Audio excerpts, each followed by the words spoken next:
Lee's back. Lee, you're back. Oh, back. It's a pleasure to see you, as always. So, you've had to go on what is basically a rescue mission this morning. Some of our celebrities are off. However, Steve was the only one we hadn't heard from. So you went out to find him. Tell us what happened. Well, we went out on a bender the other night. Good. Fantastic. Thanks for the invite. Right, next time. And so I was really concerned about him, you know, because of his turbulent past. No one could get through to his room. So basically, I went down to the hotel, I'm banging on the door, he won't answer the door, won't answer his phone. I'm getting more and more worried about him. So eventually the manager, as I've explained to the manager about Steve Strange, 80s pop icon, and about all his turbulent past, and we need to break into his room. So the manager opened the door, I went in there, I turned on the light, and to my pleasure, Steve was alive. And he stuck his... It's always the best of the two options. And he stuck his head from the sheets and the pillows. He went, I've got sickness and diarrhoea. And I went, no, you haven't, Mr. Strange. Get your out of bed. But I said, you got us all really, really worried. I put on a bit of music, gave him a fag, gave him a kiss, told him his hair looked good, and he got up and came. I'd like you to wake me up like that one day. That's great that he's here because we are celebrities down. Otis's manager, is he going to struggle with less celebrities in there to perform haircuts, or is it going to be easier? Well, it's going to be easier for Otis because he's got less people to manage, but it's going to be harder for him because he's got to put all them clients somewhere and he's got less, you know, trainees to put them to now. Now, I'm not sure whether you're aware of this, but a client came in for a haircut with you, and obviously you were out, so they were waiting around for an hour, and Otis took it upon himself to give them a special wash and shampoo. Was that the right thing to do, even though they were here to see you? Perfect. I mean, you know, what else could he do? Should have either been sitting there just waiting, getting really, you know, annoyed, or he could give her a lovely, you know, head massage with a treatment and fill the time that way. So really, he handled it perfectly. Lee, great to have you back. Pleasure. Always Thank feels you. slightly safe around here when you're here. Thank you, mate. Good to see you. Back to the academy.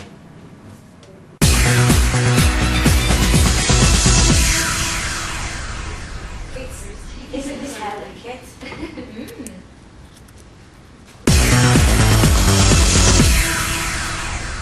In the training room, hairdresser Stephen is showing trainee Steve how to cut hair with a razor. For me, cutting with scissors and a comb was like painting by numbers. Cutting with a razor was like creating a Picasso because you're really sculpting the hair, you're carving the hair. So I'm going to show you a really easy technique, but you can cut every single haircut with a razor, okay? Okay.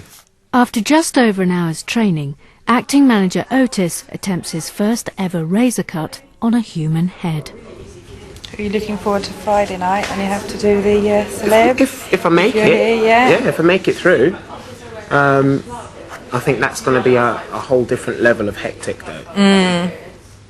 Trainee Steve was the frontman of 80s band Visage with fellow musician Midge Ure. I was watching this programme and it was, do you remember 1980? So, it was 1980, I think. All right. And there you popped up and I was like, this When was thing. this? It was on yesterday, I'm sure. And then it was showing you the video, Fade to Grey, and still talking about being an iconic record. And you were in it, you were interviewed in it. Wow. It's like a whole section on you and they had Majura. You know, me and Midge, we don't talk anymore. Do you not? Well, we should, because it's all really stupid, really. I mean... Did you fall, or what, you fell out over? Well, we fell out in the direction of music we wanted to go in, because he also didn't sort of catch on to the idea, because the press actually picked on me as the face of Visage. Yeah. That it would be more important for me to go, because once I'd done my sort of vocals and all that, I just would, if it was going to benefit record sales, I would rather be out being papped, but it wasn't called papped in them days, like, because I knew if I went to this party, a picture would appear in the paper the next day and benefit record sales. Yeah, well, did you sell you sold millions? It was about 4.5 million. Oh my good God. After just over 2 hours, trainee Sarah has finally finished her client's hair. Ooh, It's got a nice profile, hasn't it? yeah. Wow. Yeah, it looks really cute. There you go. I still can't do the mirror thing, Emma. I'm rubbish. There you go. Yeah, I mean, it was like complete chaos, madness. Basically, it was the 80s. Well, the 80s was, if you had money, you had a great time. If you didn't have money, it was rubbish, wasn't Basically. Ooh, sorry, my love. That doesn't happen in real life. What could you imagine? Trainee Michelle is with her first client of the day. So what's it you normally do then? I've got my own business. Ah. I do a variety of things, writing a book. So what's your book about? Me. An autobiography? Yeah, along those lines, I guess. Why not, eh? Yeah, absolutely. Are you just like at a computer, just typing away for hours on end, or how does it work? No, you get ghostwriters. Oh, right. So you just tell them a bit and then they'll put it together then? Oh, yeah. that's good. I'm not sure many people actually physically write No, their but own that's what I books. thought when they say they write them. I think, God, Because it's incredibly time consuming. it must be.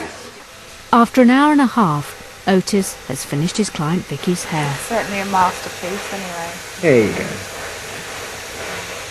Thank you for being my muse, Vicky. Thank you very much.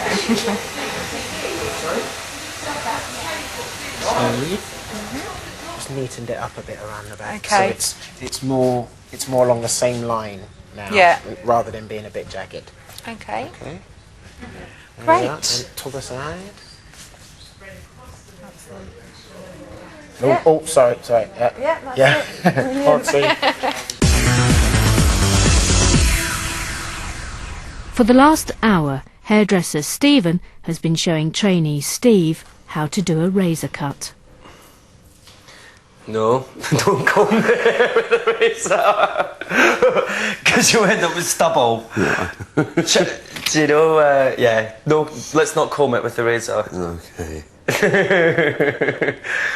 You give me heart failure, Steve, if I see you doing that.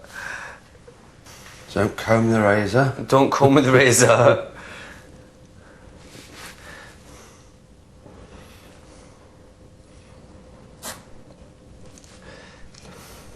The hair needs to be wet, aren't it?